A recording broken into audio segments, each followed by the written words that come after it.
ได้เวลาปลูกแล้วท่านผู้ชม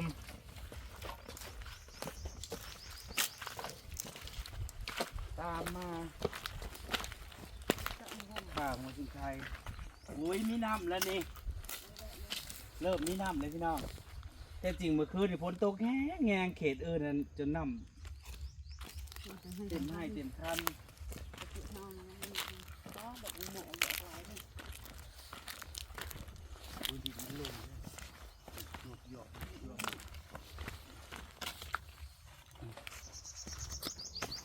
ได้เวลาปลูกพี่น้องมาเบิ่งดินมันบ่แน่นนั่นนี่แหละ บ่แน่น เอาไว้นะ อันนี้หัวดอกกระเจียวพี่น้องหัวดอกกระเจียวนี่เห็นบ่อันขาวๆเนี่ยกำลังออกนอเด้นี่กำลังออกนอกว่าฝนมันกระตกเนาะแต่ว่าดอกกระเจียวป้าก็ออกดอกเบ้อเด้ฝนตกแค่บกี่เทื่อนี่เห็นบ่หัวดอกกระเจียว อันนี้ประมาณ5 โลซื้อเขาก็โลละ100 กว่าเด้โลละ100 กว่าบาทเนาะนี่จะเอามาปลูกยังเหลืออยู่มันมี2 เข่งเนาะคือมาปลูกพี่เข่งหนึ่งเหลือเข่งหนึ่งก็สิปลูกพุ่นแน่อันนี้ว่าสิมาปลูกหมักแตงพี่น้องหมักแตงแน่หมักแน่เนาะจากนี่อย่างเนี้ยปลูกแล้วก็สิปลูกบวบแน่นี่อันนี้บวบยาวอันนี้บวบหอมบวบสั้นนะจ๊ะแล้วก็มีอันนี้หัวชิงไข่ก็เอาขึ้นมาปลูกมันหลายฟังนี่ก็สิเอามาปลูกเนาะข่าหัวชิงไข่เมื่อนั้นแม่น้องเหมยก็เอาข่ากับหัวชิงไข่ขึ้นมาปลูกเดี๋ยวจักเมื่อกี้ผ้าแตกตุ้มตั้มเงียบจักไปทั่วใจแล้วว่าคนที่ตก บ่แห้งนะยังแห้งแค่แหละนี่ เดี๋ยวฝนตกอีกว่าสิเอาหญ้าขึ้นมาปลูกรอบสระปลูกแต่ตะลิงมันน่ะบ่ให้บ่ให้ดินมันถลายลงไปบ่ให้ดินมันเจือนเนาะสวัสดีตอนแรงพี่น้องกระติกเอียงเนี่ยปลูกนะแต่งจริงแล้วนายมาเขียบนายมาสิมาทางที่แท้นี่แหละข้างหัว ฟังอะปลูกเป็นแถวพี่น้องแต่ว่ามักฮุงเบี้ยมักฮุงก็สิขึ้นมาปลูกเพิ่มอยู่อย่าไปปลูกมั่วเด้ดอกกระเจียวเขาปลูกรอบทางไหนทางพุ่นบ่ปลูกก็บ่ได้ว่าข้างหัวดอกข้างหัวปลูกข่าตะไคร้ข่าหัวสิงไข่ข้างหัวคันปลูกดอกกระเจียวก็ย้ำไม่อีกปลูกเป็นคุ้มไปเลยจัก2 แถวสิบ่ได้ว่า2 3 แถวมักแตงปลูกไหนอะทางนี้บ่นี่นะมักแตงทางพุ่นเขาว่าสิเอาต้นกล้วยมาปลูกรอบทางพุ่นปลูกทางนี้ก็ได้นี่มักแตงแค่ทางนี้ก็ได้ใส่แล้วก็แถวทางนี้นี่พอปลูกเป็นโซนทางนั้นสิปลูกดอกกระเจียวข้างหัวสิงไข่เนี่ยปลูกข้างหัวใส่แล้วก็ปลูกข้างซะก็ได้เนาะทางนั้นปลูกต้นกล้วยและสิปลูกบวบนี่ว่าสิไปปลูกโซนทั้งนั้น บวมหน้าปูขึ้นกกไม้แล้วมันเลยลามขึ้นกกไม้ถ้าลามขึ้นหัวงอกล้วยจ้องบ่แม่นยังดอกนี่มักแตงนี่ปลูกโซนทั้งนี้ทันนี้ขุดคุ้มเลยเน็บเนาะแต่ว่าคันฝนตกมันก็เกิดพี่น้องครับมันซุ่มพอมันเริ่มออกแล้วเขาจังมาใส่พุ่นใส่ปุ๋ยเอาแต่บ่มีก็ยังว่าสิเฮ็ดบ้านน็อกดาวอยู่เนาะลุงเลินแล้วเราก็ว่างอยู่ช่วงนั้นแหละว่าสิซื้อเล็กให้เราไม่เฮ็ดแล้วว่าเราสิเฮ็ดแต่พุ่นแหละจังสิยกใส่รถคือมาตั้งอยู่นี่วางตรงนี้เพราะฉะนั้นตรงกลางนี่บ่ให้ปลูกสิปลูกตารอบๆเนาะพอยังสิปลูกหลายอย่างอยู่มะฮุงก็สิมาปลูกมะแตงนี่ปลูกโซนทั้งนี้มะแตงปลูกรอบๆก็ได้ปลูกรอบๆข้างแต่บ่ให้ปลูกตรงกลางมักจกเฮาเดี๋ยวสิแปะมักจกก่อนนี่แหละบอนพักบอนเศร้าเวลาขึ้นมาตกกาฟังนี่พี่น้องใต้ต้นมะขอเนาะบรรยากาศดีมื้อเช้านี่น้ำเต็มให้เต็มคันในพี่น้องมันแห้งบกเบิดแล้วเมื่อคืนนี่ฝนตกแห้งปีหน้าก็สิได้ขึ้นมาปลูกพักฟังนี่แน่หมักทั่วดินมัน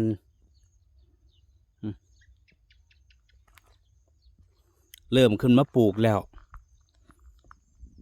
เริ่มมีน้ำมาเด้มือก่อนบ่มีขึ้นมาแล้วบ่มีน้ำนี่น้ำเริ่มมาแล้วน้ำมันไหลมาจากฝั่งนั้นคันตกอีกรอบมันก็สิอยู่น้ำ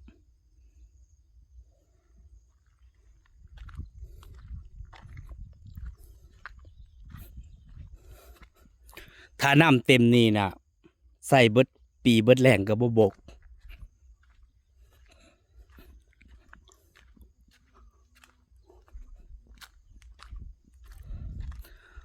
สิมานปลูกหมักแตงไว้เนาะสิปลูกแถวนี่แหละแต่ว่าค่าตะไคร่แม่น้องเมยเอาขึ้นมาปลูกแล้วมื้อนั้นนี่พระอีตูปลูกรอบๆ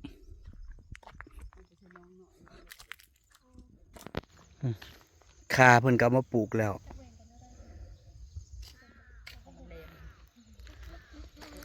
เดี๋ยวเบียร์มังฮุงจะเอาขึ้นมาปลูกน้ำหลังเนาะสิปลูกดอกกระเจียวก่อน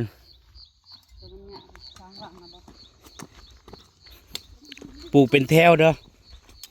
มันบ่ได้บ่3แถวอย่าปลูกใกล้อัน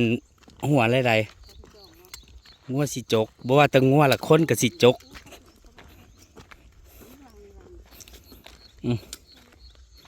เป็นแถวไปเอาจกเนี่ยนี่ต้นกระโดดมันเกิดเองนี่พี่น้องผู้ดีเลยเนาะมันอยู่ในอันข้างบ้านนี่เวลามันใหญ่ก็ดีต้นกระโดนกลายเป็นล่ม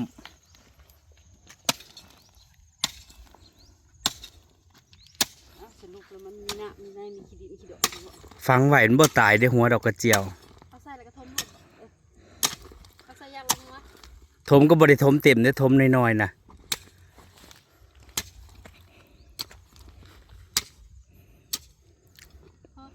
ปีนี้ก็ได้พันหลายกว่าเก่าดอกกระเจียวใส่เบิดนั่นแหละมันสิได้เกาะใหญ่บ่ต้องทมหลายทมพอมันน้อยๆนั่น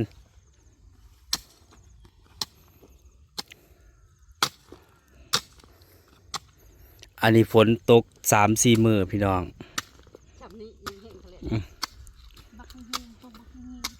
อันนี้น้ำมันบ่ได้ไหลมาแต่ใสเด้มันก็เลยมันเป็นดินถมมันก็สิแห้งแน่ที่ดินกระสุดตรงนี้แหละพี่น้องนี่รอบๆปานยูคาแล้วนี่สุดตรงนั้นมานี่เนาะแล้วก็มานี่ลงนี่อันนั้นที่เขาเจ้าเดินน่ะแต่ว่าเขาว่าสิขายให้เบาหมีอยู่เดี๋ยวรอ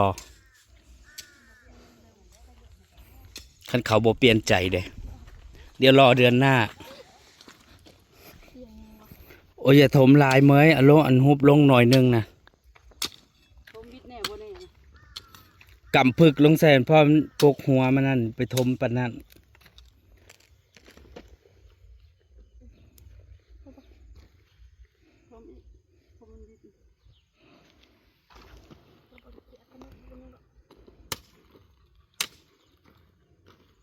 เดี๋ยวรอบๆนี่ก็สิปลูกข่าตะไคร้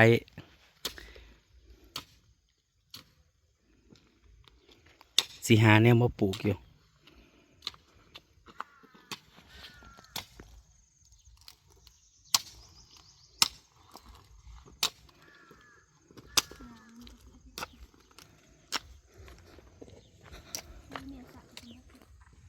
พอมันมีเห็ดหัวอ้อมอยู่แล้วพี่น้องเนาะงัวคือสิบ่เข้า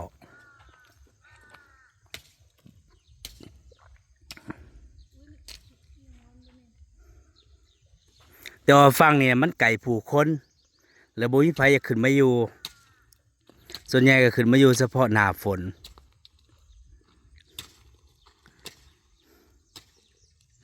ถามว่าปลูกไก่ปานนี้ผู้ใดสิขึ้นมาดูแลสวนก็เป็นไผไปบ่ได้พี่น้องนอกจากคุณยายเมื่อก่อนแล้วก็ปลูกนั่นปลูกนี่มีแต่เล่าแล้วขึ้นมายามฝนแล้วก็ขึ้นมาแล้วขึ้นมาซับหญ้ามาปลูกนั่นปลูกนี่เดี๋ยวเราก็หามักพริกมักเขือมาปลูกได้บัดนี่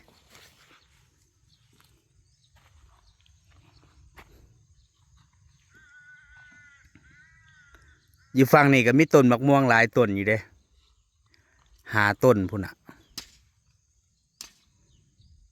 กอไผ่ก็หลายมีทั้งกอไผ่ปลากอน้ำไม้บ่ง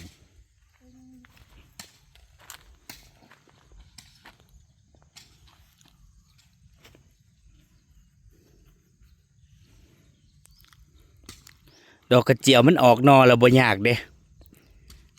คันฝนตกอีกรอบบัดนี้มันออกดอกเลยพอดอกมันสิเกิดก้อนต้นเกิดก้อนใบดอกกระเจียว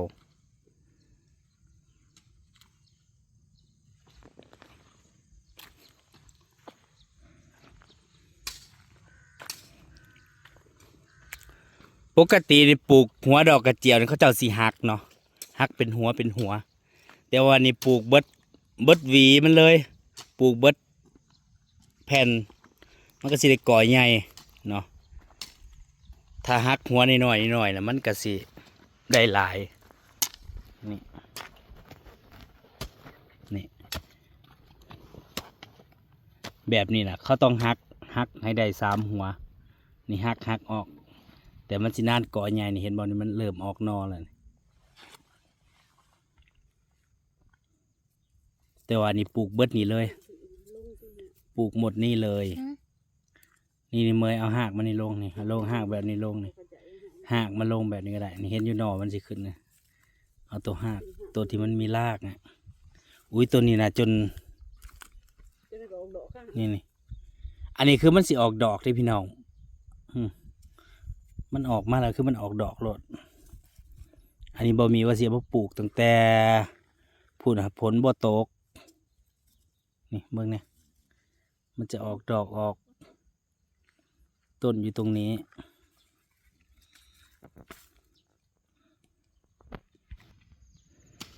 อยู่พุ่นกับปลูกปีนี้ก็สิปลูกหลายกว่าเก่าอยู่ดอกกระเจียวว่าสิปลูกเพิ่มอีกอยู่เด้ยังเหลือหัวมันตะกร้าหนึ่งแต่ว่าฟังนี่มันอยู่ไก่คนก็เลยบอกมาปลูกหลายอาจสิปลูกพอได้เก็บพอได้กินเนาะแต่ว่าขายดีได้ดอกกระเจียวขายกำละ20 บาท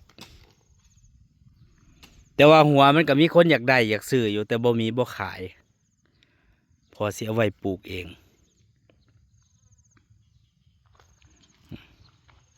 เอาขึ้นมาเข่งหนึ่งนี่ก็ปลูกได้หลายอยู่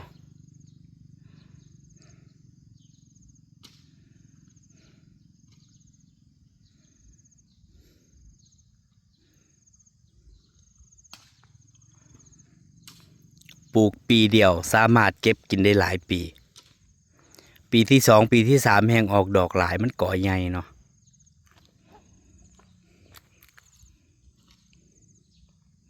ปีนี้เป็นปีที่ 3ได้ปลูกดอกกระเจียว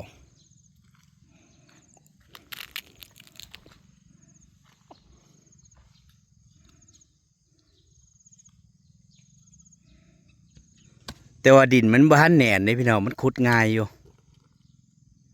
ดินมันยังโคงปลูกยังก็สิงามอยู่ปีแรกถ้าหลายปีต่อไปดินแน่นก็สิปลูกก็สิปานใด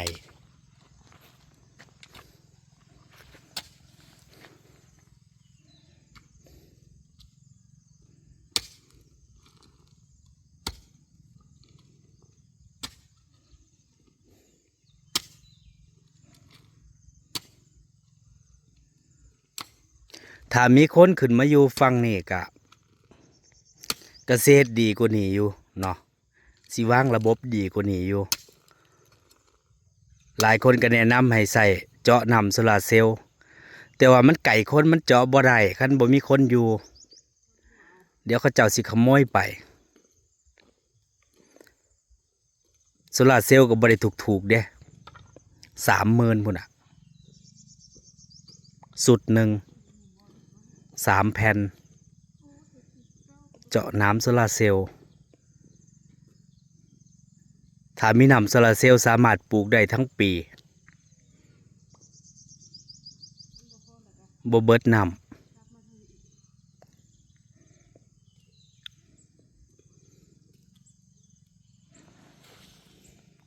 ขนาดเลี้ยงปลาเขาเจ้ายังรักมันไก่คน แถวนี้เขาเจ้าก็มาอยู่เฉพาะอันยามหน้าเด้ก็มีแต่คนบ้านเจ้าของ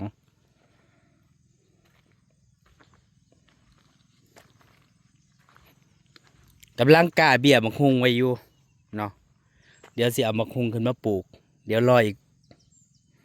ฝนตกอีกจักรอบก่อนให้เบี้ยมักฮุงสีใหญ่แน่กันฝนบ่มาก็แห้งอีกพี่น้องสิบ่มีน้ำฮดอีกกอกน้ำก็ยังอันบ่ทันให้เขาเจ้ามาอันสอบมาแปลงให้อยู่น้ำในสระกำลังมี ว่าคันเทงมาเหมือนร้ายแล้วน คันฝนตกแห้งกว่านี้ก็สิมีน้ำอยู่ก็อย่างน้อยก็ขึ้นมาฮดน้ำอาทิตย์ละเทื่อจั่งสิเดี๋ยวเดือนหน้าก็ได้ขึ้นมาตกกาแล้วก็สิได้ขึ้นมาอยู่แล้วเนาะคันตกกาขึ้นมาซุมื้อ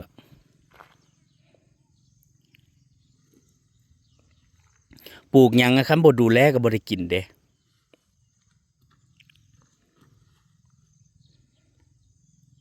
ดูแลรดน้ำใส่ปุ๋ยใส่หยังนั่นแหละพี่น้องจ๋าเดี๋ยวสิไปหาปลูกคุดขุมปลูก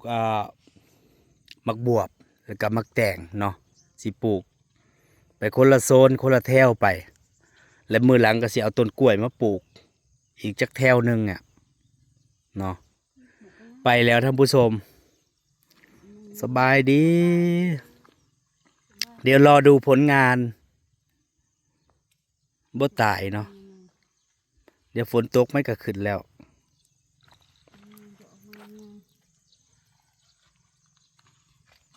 ตามดูต่อไป